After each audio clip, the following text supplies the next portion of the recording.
And so now, yeah, let's get into this great discussion that we're going to have. We're honored to have Ramsey County Commissioner Trista Matascastillo join us tonight. She's going to talk about Ramsey County's proposed levy for affordable housing. And rather than continuing on, I will just go ahead and send it off to you. Thank you so much, Jill, and congratulations on being the board chair. Thank you. And I'll just say I am a D10 resident. I live on Maywood, just south of the Northdale Rec Center. So it's nice to be with neighbors and to hear where you all are. And while I'm outdoor knocking, we can say hello to each other. Although, was it Betsy that has pet snakes? I have a phobia. So just FYI, I'll be avoiding your pet snake. It's so great to be here with you tonight. I actually just popped on over from the North St. Paul City Council meeting, which is related to our HRA levy. So it's really fun to come right to you all and talk about it.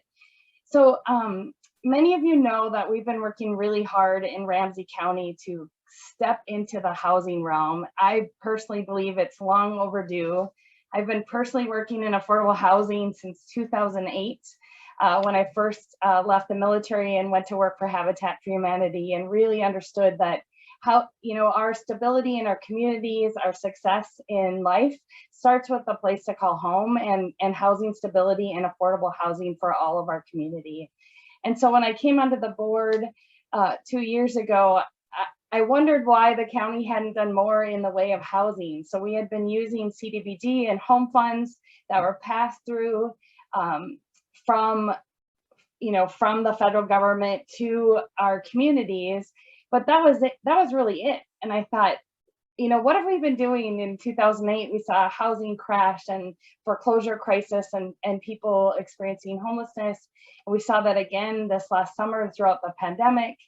And it was just like, to me, is like, what are we doing? We're not in this. We need to do a whole lot more. And so we ventured on a journey to create an economic inclusion plan and really go deep with data that backs up the need.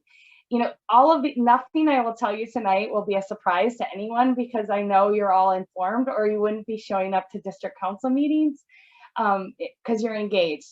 We have a huge housing crisis across the entire state of Minnesota, across the country, but really specifically in Ramsey County. And that crisis is especially poignant for people who are making 30% of the area median income and below. We have a need for 15,000 units of affordable housing at the 30% AMI level. And that's just for the families who live here right now and the individuals who live here right now. That doesn't include for any immigration or change or people moving around. The people who live here in Ramsey County today, we have 15,000 units short, which is huge. And over the last summer, if you were out and about, you saw many encampments across the county. You saw encampments in the parks. We stood up shelters. We sheltered an additional 800 people that were unsheltered previously. And really the root cause is a lack of affordable housing. I mean, there's all kinds of other things that go with it: mental health, chemical health, jobs, all of those things. But really at the end of the day, it's a lack of housing that's available, that's affordable to everyone. And that includes supportive housing and housing with services, of course. And so in this plan of how do we get there, how do we do more, we started early in that last year we were able to move capital dollars that we had previously set aside to do some renovations at golf courses, and we said that's not a priority, we need housing.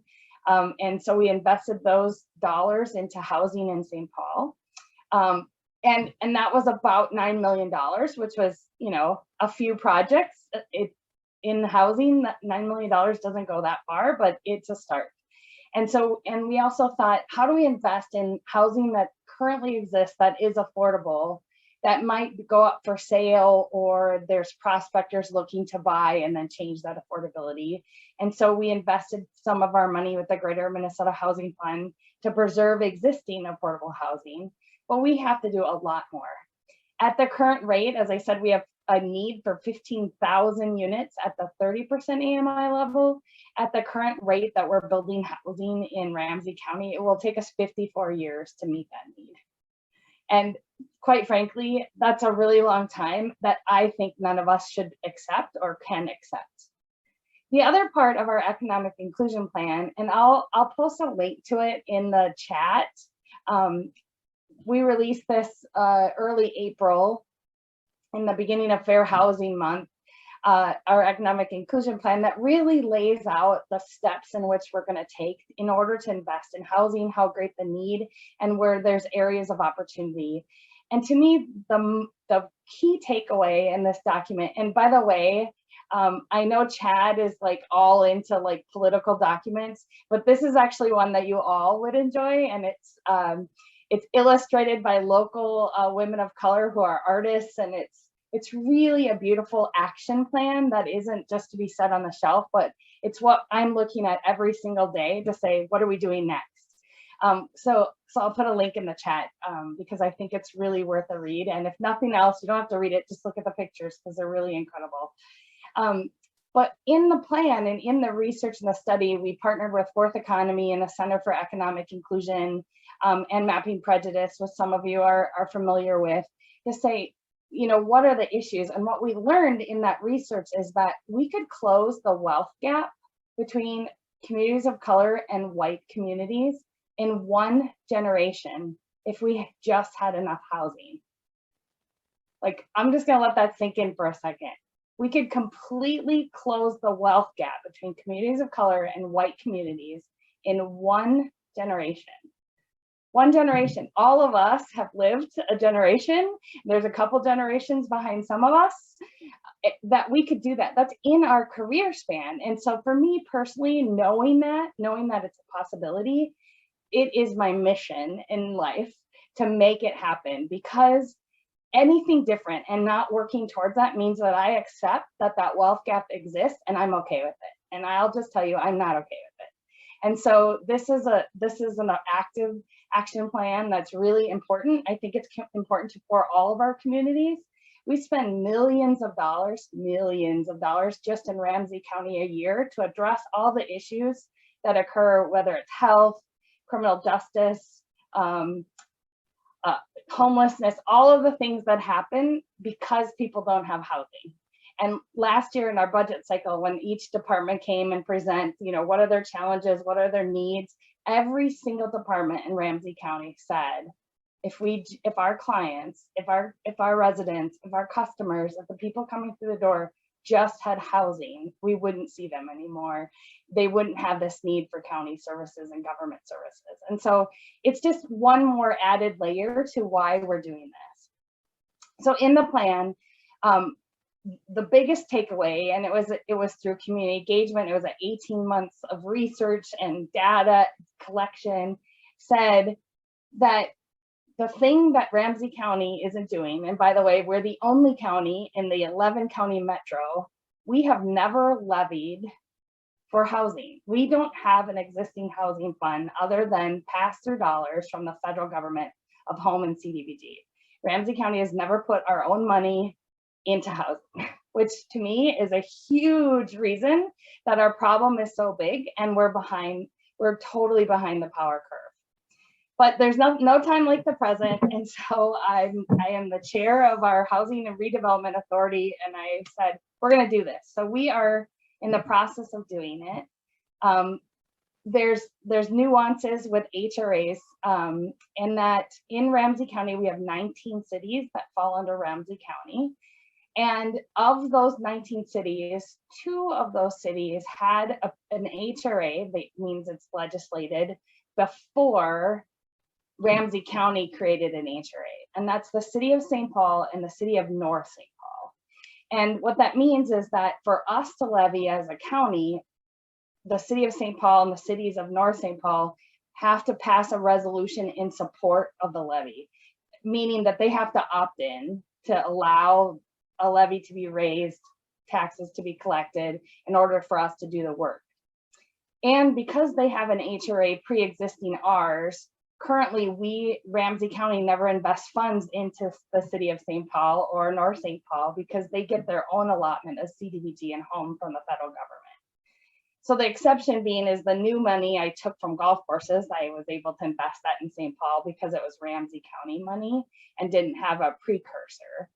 The HRA levy would say we can levy across the county if St. Paul and North St. Paul opt in, and we can spend that in North St. Paul and St. Paul and do that work. So we are at the point, I will tell you, as of about 9:30 this morning, I received a text message from our city council saying we're supportive.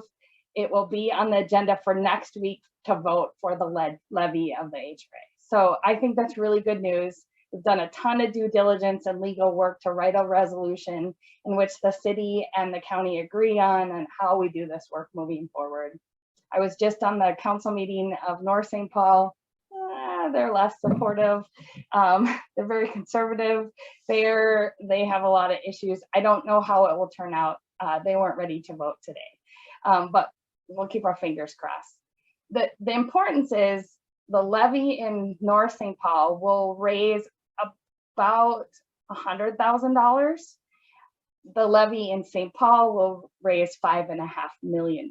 So we really, really need St. Paul to say yes and to support a resolution so that we can do that.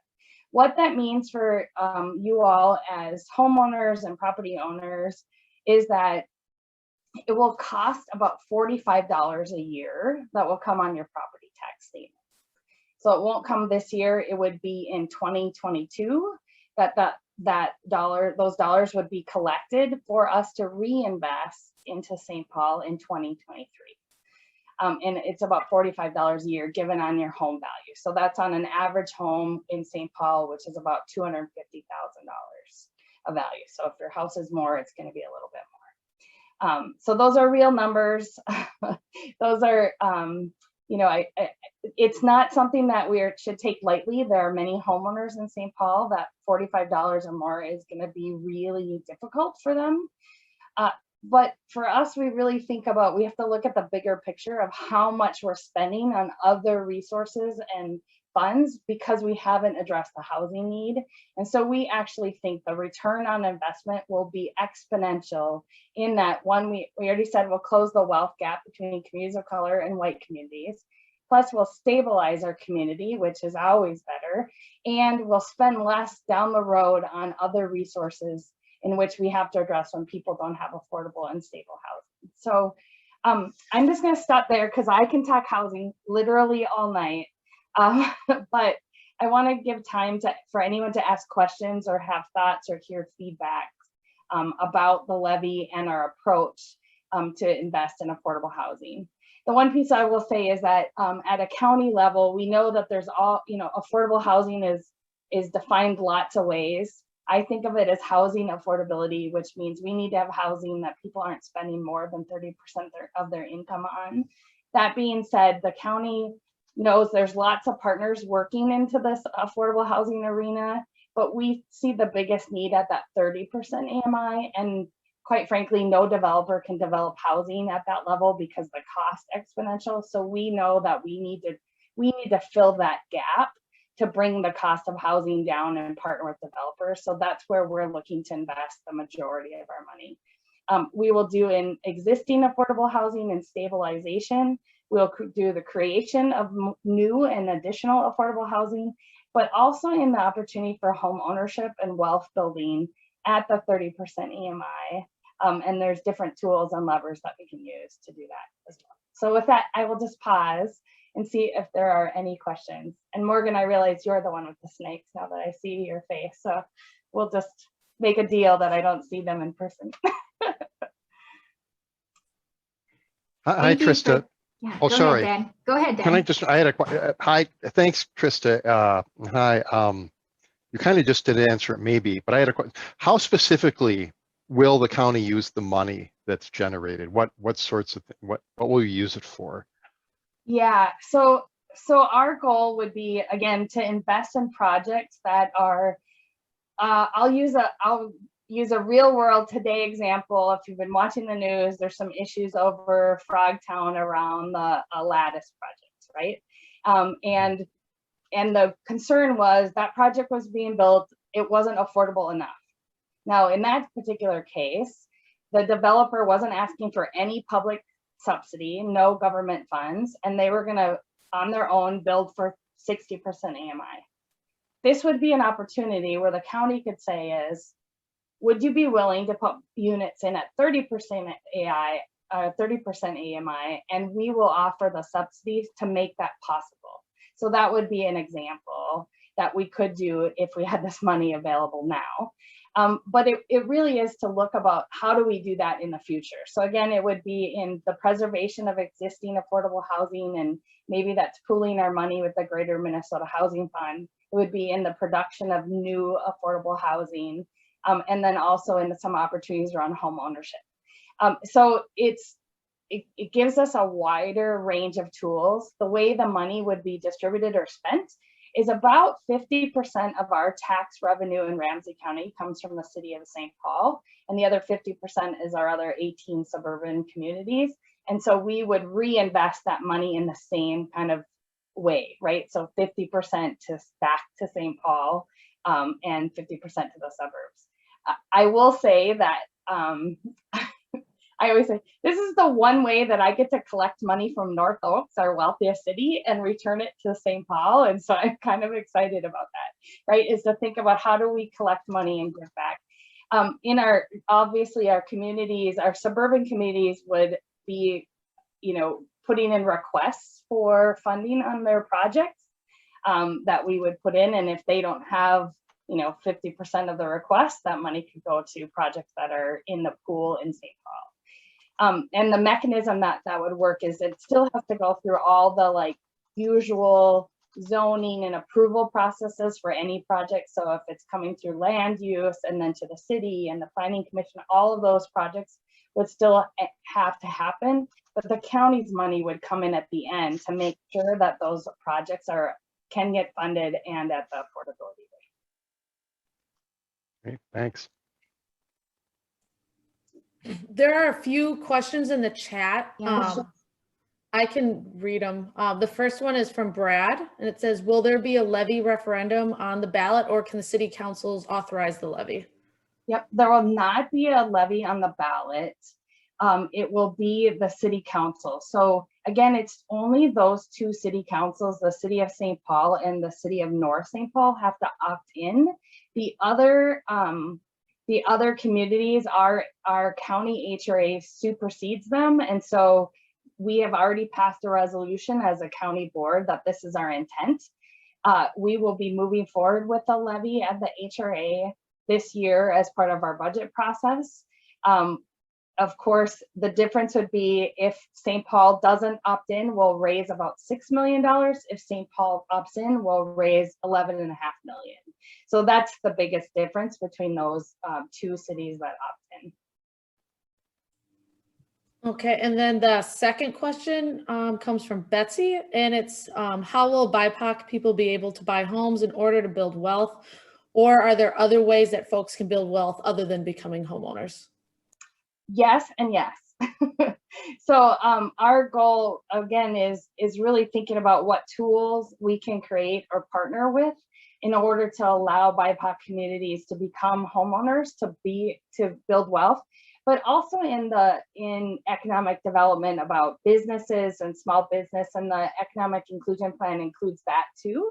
On small business ownership, quite frankly, Ramsey County, we depend so much on our small businesses, and many of them are owned by communities of color, and we encourage more of that. So we also have a goal to create 500 new businesses owned and operated by people of color in Ramsey County. And so there's a lot of opportunity there for wealth building, whether in businesses or in home ownership or in partnerships and investments. And so it's all a piece of the puzzle and how we partner. But this particular levy is focused on the home ownership and housing stability aspect of it as we're moving Okay, and then I got one from Melissa that says application fees need to go. Many low-income families can't afford them over and over again just to keep getting denied. I'm assuming it also, so is that involved at all in this levy or any policy to push this? Yeah, I mean, I agree 100%. It's not levy directly related. It's another one of the issues that we need to work with landlords and renters' rights. And I mean, there's just a lot to it, but this particular piece is focused just on how do we fund affordable housing. But totally agree. It's a huge issue. So would this levy then continue year after year, or is this a one-time thing? And then are you continuing on like maybe getting a little bit larger every time? So we're not just, I don't know, 11 million still seems really small for the amount of need we need. It is So really, I don't know what your long-term plan is, but it seems kind of not great. Like not that amount, you know what I mean? Not that much, so. yeah, Sarah, you're totally right. So the way levies work is they kind of like a snowball, right? They accumulate and they get bigger, but the maximum percentage a levy can be set at is what we intend to set. And it's like 0.0185, right? Is what's the HRA levy. So it's not unlike regional rail where we use to fund transit. Of course, we've been levying for transit for 20 years. And so it's kind of pooled, right? It snowballs and that pot of money is bigger. Every other county has hundreds of millions of dollars in their levy collection, but we're so far behind, and this is the first time implementing that's how it will start. So you're right, $11.5 million is a really small number, but we have to start somewhere. The other thing I will tell you is everyone probably really knows that we have the American Rescue Plan dollars are coming into communities, and there's a lot of confusion in how that's going to work. But in Ramsey County, we are set to receive $106 million. And, you know, of course, it's designated by the federal government how it can be used, but we intend to use probably close to half of that to give us a jump start in housing, which I think is also really exciting. Some people have said, well, if you're getting that money, why do a levy? But again, it's one-time funding that will be used up before we even can use the levy expense. So it kind of is happening simultaneously. It will give us a jump start that we can invest. We'll collect the levy. Again, those dollars will be available in 2023, which the American Rescue Plan dollars will be gone by then. And then we can continue on in this method of investing into housing.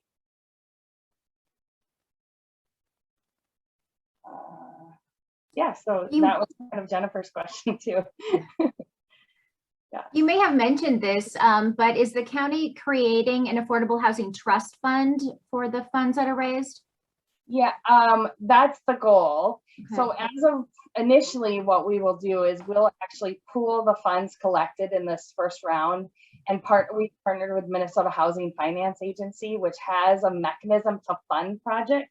So that way they've kind of been vetted through the normal process that would get funding, and our dollars come in last to make the project complete. And they have the infrastructure built and the staff already built to do all of that stuff that needs to happen on the financing. And then we're not spending our levy dollars to build staff, which I think is really important, that we're going directly to fund projects, and not in overhead. So, but ultimately, I think it will be in the creation of a trust fund that's long-term. I also personally have a passion and a hope and plan to create public land trusts, which would allow for home ownership on county-owned land that would keep the prices down so that our communities of color in particular, but any low-income folks, could have the opportunity for wealth building through home ownership. I think with the crisis that we have in housing, everything has to be on the table. Like, for years, people are like, oh, that's too hard, or we shouldn't try that. And I really think we're at a space and a time that every idea has to be on the table that we really consider, and don't start with no, but how do we get to yes? Because we just need all kinds of housing for all kinds of folks. So, Benjamin, I see your hand up. Thank you, Commissioner. My question has to do with sort of how the way you described how these projects are determined, like what projects we want to fund. Is this more of a situation where developers would then would say, hey, I would like some of your money. Can I please have some? And then you say, yes, but you have to build the such and such many 30%. Is there any other kind of thing where it's well, we would then look for someone to, like, say we get enough money, say after a couple of years, we've got a couple $100 million in there, a couple decades maybe, Yeah. got a couple $100 million in there. And now it's like, okay, do we then go looking for a developer to actually build the housing itself, as opposed to waiting for a developer to need the money? Because there's always the chance, right, that a developer just says, you know what, I don't really need the money. I'm good. I just won't take the public funding and I'll just build at 60% AMI, Yeah. which works out better for me. Yeah, I think the answer is yes to both. I think we have to actively be recruiting and helping developers to get to this point with us as well. There's a really good example is the Rice Larpenteur. If you're familiar with Rice Larpenteur area, and we've been doing a lot of work about how do we develop that area and to include affordable housing.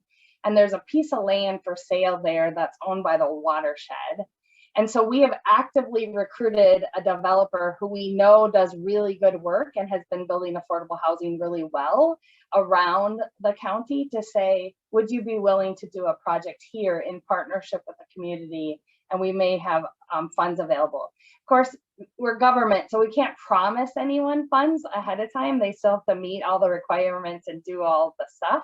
But we also know that there are developers who do legitimately good work and work on this area to say, will you consider coming and working in our community? And Ramsey County is really eager to do that. We, in the last year, we also stood up a website called Ramsey County Means Business that is working on recruiting developers and business owners. And it has a really good mapping tool. So if you typed in an address, say you own a lot and you're like, what could I do with this lot? You can type in the address, you can learn about every funding source that potentially is available for that piece of land and how to access or apply. And we have folks who work for us that will connect with developers or landowners or whoever might be interested to say, here's how we can partner and here's why we should partner as well. So it's a both and.